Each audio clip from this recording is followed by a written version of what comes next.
I'd like to mend the sky a little bit more before I move on to blocking in the land.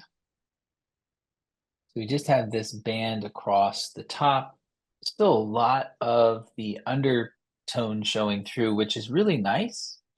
Um, but I'd like to settle it down a little bit. There's just a tiny bit too much. And that's actually going to be totally up to you, right? Of course, it's all up to you. But if you like huge swatches of the underpainting showing through and you feel like that's what really gives your sky its flair, um, by all means. And if you feel like, the um, you want everything sort of blended together. You want to come back and just sort of smooth all these little swatches of color together so they're all little gradients and there's a nice softness to it.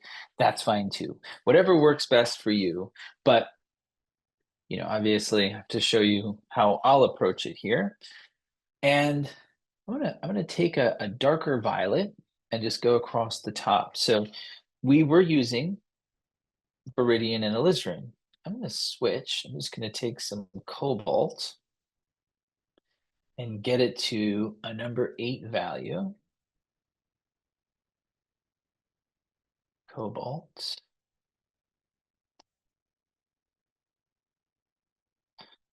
Number 8, right there. Still a little bit dark. So just add a little bit more white, something like that for our number 8 value. And that's pretty cool gray, just that much. I'm also going to add a little bit of pyrrole to it. And that's going to make it even blue-grayer, more of a violet. Okay, so just like before, when I showed you, you introduce a new color to the sky, and unless you have really good reason to, you want to make sure you introduce it all the way across.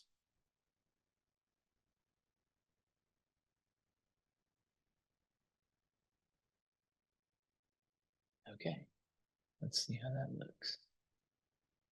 But I'm not wanting to do anything more like full coverage than I was doing before, right? I just want swatches of color, this broken color.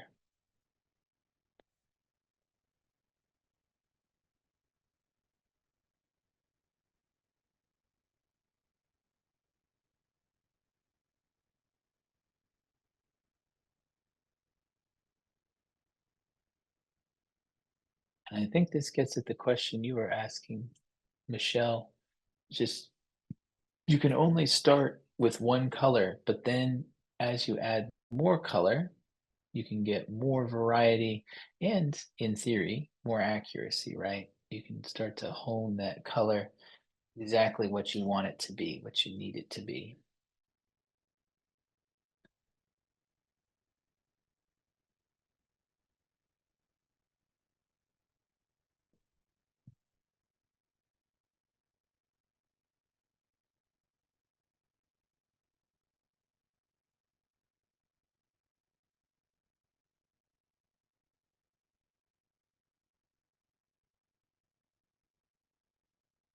Dragging this color down into the tops of the other colors.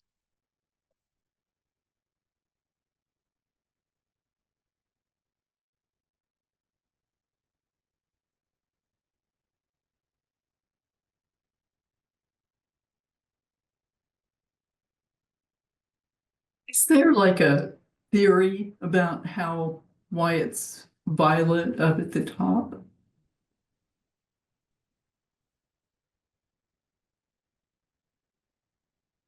There is less oxygen.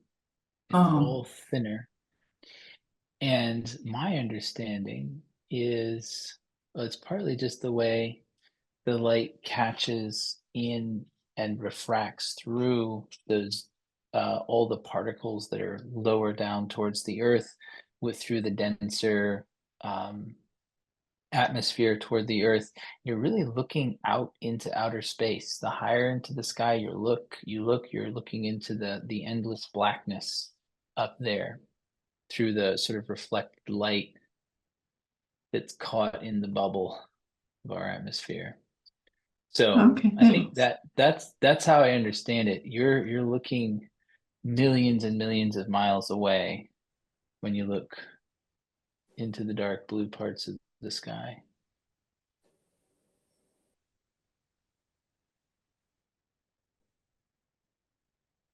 I have a question. Um, is Go it, ahead. I've been so used to painting in horizontal lines and rays, but am I right in thinking this is very Monet? Not, or is it Monet or Seurat? You know, Um, the, the, the dots type of thing. I'm just like, both did you come both up with Seurat, both Seurat and Monet. it? Okay. Mm-hmm. As Seurat to an enormous, amount. Like he just painted with little dots everywhere, and Monet, but Monet too, for sure. So interesting. Never seen this. And this is just that slightly darker piece over here, all the way away from the sun over there. I brought it down a little bit too far. And I want to pivot back to what you just said, Laura. Yes, it really, this looking at Monet is where a lot of this comes from. He just painted light so well. And I don't necessarily like that sort of technique everywhere, but it does work really, really well in the sky.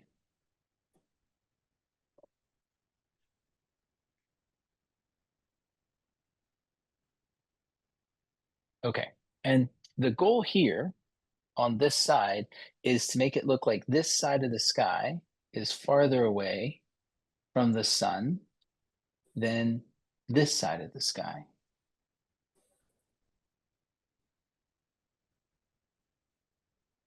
This is where all this just gets really delicious because we have all these little gaps now, and it's starting to have that feeling of shimmer. And when you stare into something bright and you feel your eyes quickly dilating, I'm not dilating, constricting, your pupils constricting, that sort of feeling when you stare into the light.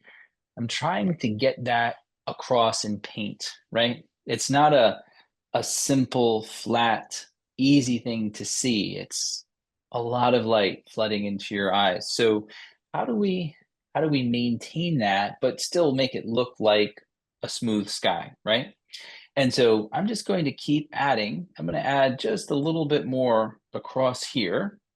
I'm going to go back to our Viridian and alizarin violet.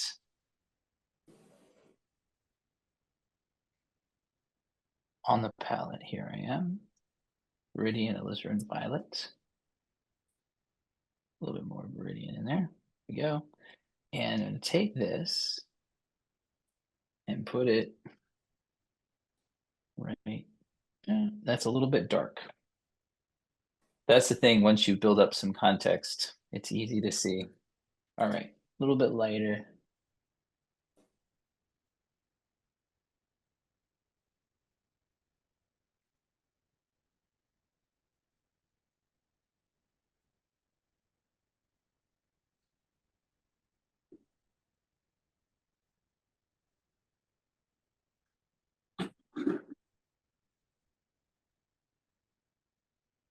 Okay, so this is more than I usually do for a block in, and that's because the texture and layering in the sky is unique because the sky in all the landscape is unique, right? There aren't very many times when you would use this same application, or I would use the same application anywhere but the sky. Okay, but that gives us enough to work with for now. And I think it would be a really good idea to move on and start another section of this block in. The question that it's sort of been suspended over what we've been doing recently, but the question to ask is what's the easiest thing to see next? So now that we have this, and it's really almost all one value, it's getting a little darker over here. Some of these pinks are a little darker in the haze down below. But now that we have all of that, what's the easiest thing to see next, right? And it's going to be different. This is why I like to teach this way. It's going to be different for each of us. But I think the easiest thing for me to see is just that blue mountain, right? We have all this context in the sky. And if we start to work out the atmospheric perspective right here, right between the right between the top of that tree and the sky, that connection, that's going to really help. How do the lights connect to the darks? And that sky is quite a bit lighter, which we would expect, than the mountains in the distance. So they're a number 6 value, and they're also nice and blue off in the distance. That's atmospheric perspective. The blue wavelength of light scatters more is more easily scattered than the other wavelengths of the light. And so things in the distance end up bathed in the blue of the scattered light. So that's why it happens like that. You don't really need to worry too much about why it's happening, but you can just see that it is. That's blue back there. Let's start mixing that. And of course, the lighter value is because as things go back into the haze, things go back into the atmosphere, we're looking through more and more air. And as we look through more and more air, that atmospheric perspective causes everything to get lighter, except clouds. But we'll talk about that more soon. All right, I'm just going to clean off the spots so we can get a new color mixture going. Let's see how close we can get. Now, how do you choose which colors to use? Well, I know this palette pretty well. I've done color charts of it and I've painted with it just hundreds and hundreds of hours now. But the thing that I would recommend if you're just getting used to this a new color or getting used to color period is just start with the closest looking color to what you want to paint. So for me, that would be either ultramarine or cobalt. And ultramarine is a little bit more gray and a little bit more violet. That's something that I know from working with ultramarine. So I'm just going to start with ultramarine, and then I'm immediately, as you can see, adding white because we've got to get it to be a value number 6. And ultramarine right out of the tube is more like a value number 1. So to bring it up many steps, this is actually really close. It could be, I'm just going to add a touch, a dab of pyrrole, and I mean a dab of pyrrole. You don't want to add too much pyrrole, or the whole thing will turn very pink. There you go. So what did I do? I started with the closest color that I could see, and then I added enough white to it to make it the correct value. And then after that, it needed a little bit of warmth and gray. So I just added some of that slightly warmer color, and now we're ready. Number 6 value.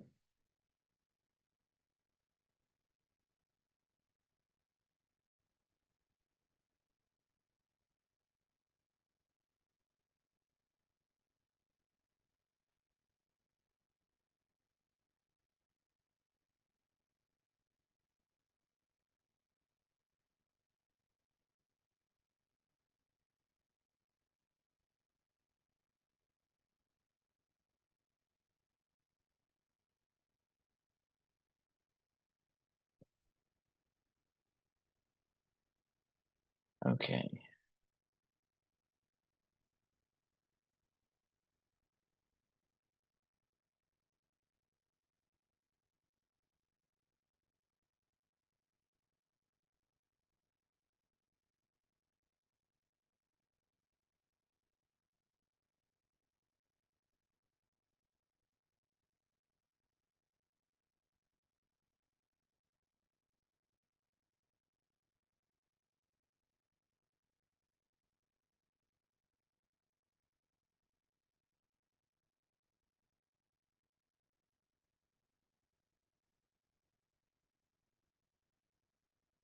go. All right. Just block in that whole shape. And it's not perfect, right? We're going to refine things as we go, but that's a value number 6, ultramarine deep with a touch of pyrrole. And now it's just what's the easiest thing to see next. And I don't necessarily always do this, start with the sky, go to the mountains, and work your way forward. But the easiest thing to see next is just that next step down in value, which I see as a number 4, but we're going to be using a different set of, well, rather than pyrrole, we're going to be adding transparent red oxide to that color. So I'm cleaning my brush off to the side here, and I just wipe it out in a paper towel so that all the brush cleaner is out of it.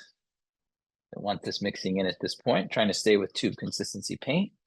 And I'm going to do this again where I take some ultramarine and white, but it's going to be darker. So you can see we're just going to go darker.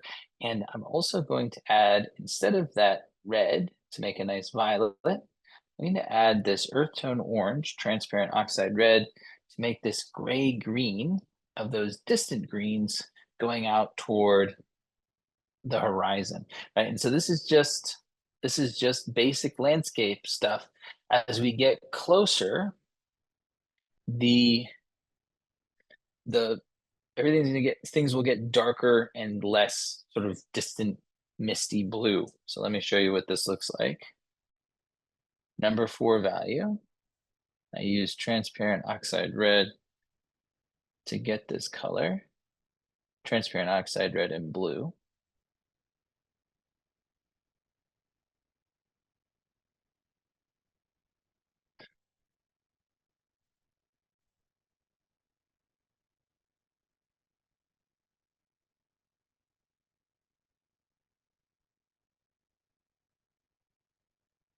Tim, what is Go ahead. what is that mass that you're painting? It's not mountain, is it? No, I think it's just sort of an almost treeless plain that's stretching out. Lots of agriculture, sort of slightly rolling but mostly flat fields stretching out towards those mountains.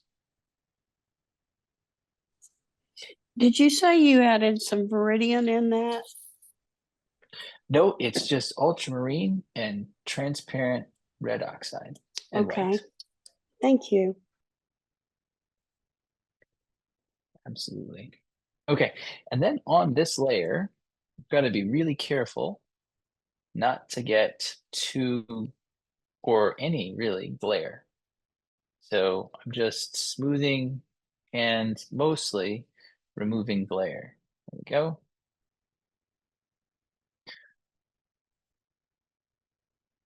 Okay, and then as we come forward, so we have a number 6 value, number 4 value, and then we get into a lot of number 3. It gets darker as it comes forward, and I'm going to mix that color too. It gets greener as well.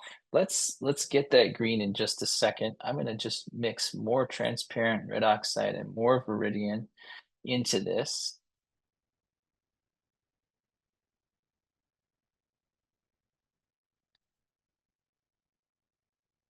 And it can almost be a gray green right there. Do a value check. Yeah, number 3 value.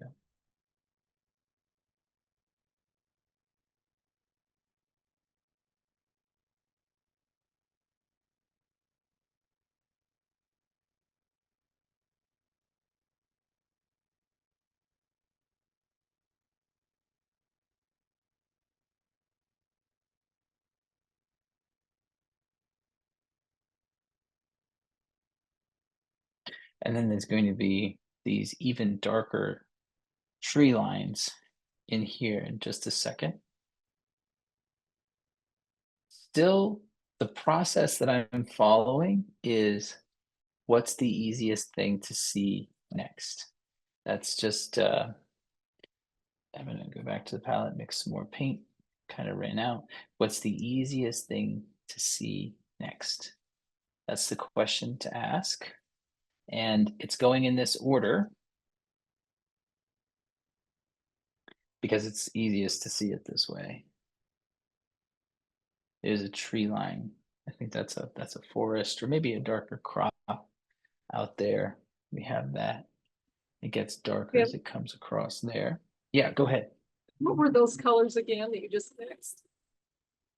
So far, they've all been transparent oxide red and ultramarine deep.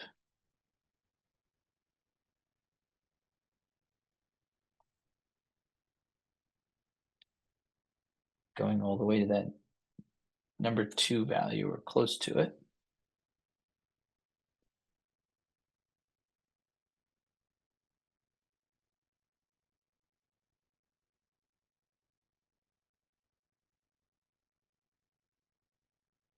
It's still just the block in, right? So there's time to fix and to perfect all of this.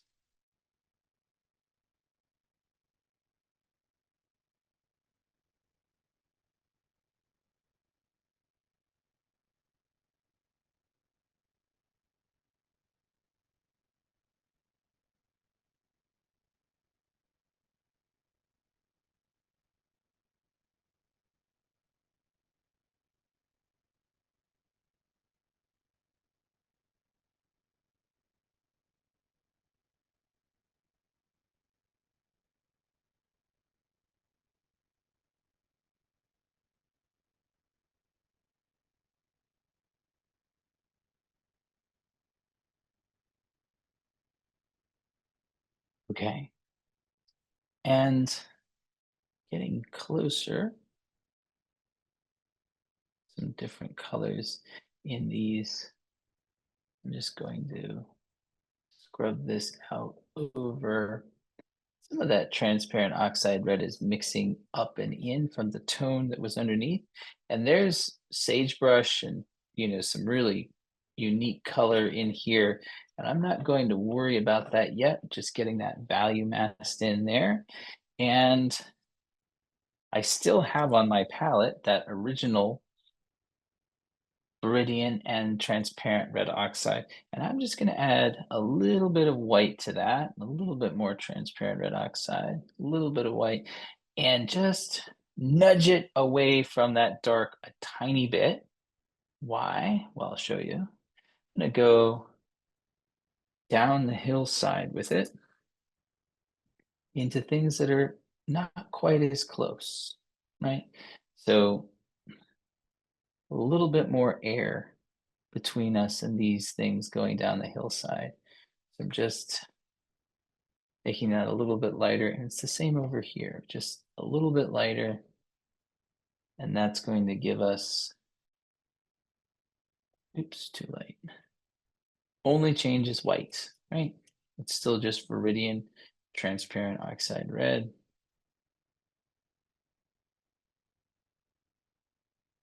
And this is more of a proper block in, just getting these shapes in.